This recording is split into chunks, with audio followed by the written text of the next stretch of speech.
تو قنی کلاس مثلا زمستون قنی کلاس قصد سو خداوند جوونده برده.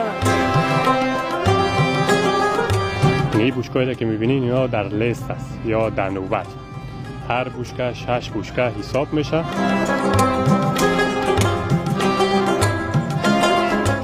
ببارک الله.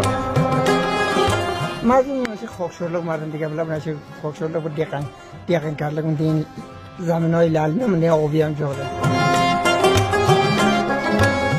ماشین هم جا کمونه که تینه زور همیست من؟ فکر میکنم آروسی از خینه بوده رایست. ای نام خدا اینه را تمام قشلاق ما. دیگه پیکادولا بلا پیاده بلی اخشه کن. بلا مرکه دیگه. مرکه چی که تینا توی معلوم بسنه که قشلاق بسنه که فلان توی بوده کن. خیلی برتامونه تقاموز هسته. سابقه دفع و گوشیده. به نام یاد خداوند مهربان بیننده های عزیز سلام. وقتتان بخیر. امیدوار هستم حال همگیتان خوب باشه. خوش آمدین به کانال یوتیوب دهکده ما.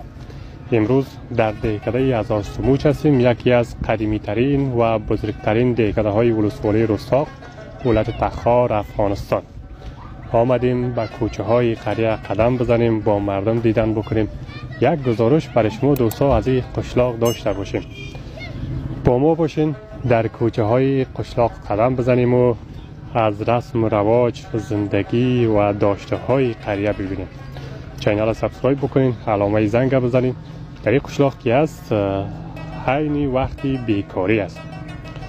وقتی زمستان شد همه بیکار میشه، یکی پیش مسجد زیاد میشینن و یکی پیش ذخیره و زیادتر مردم در وقت بیکاری نزد دکاندار منطقه شان میاد، قصه میکنن و البته از بیکاریشان لذت میبرن.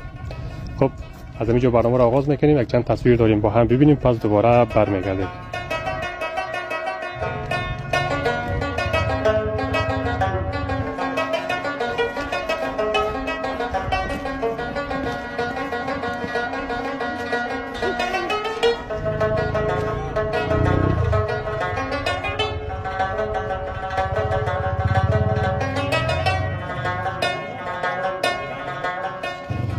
بیننده های عزیز کانال یوتیوب دهکده ما، این قریه تماما ازبک نشین است، به زبان ازبکی حرف میزنن.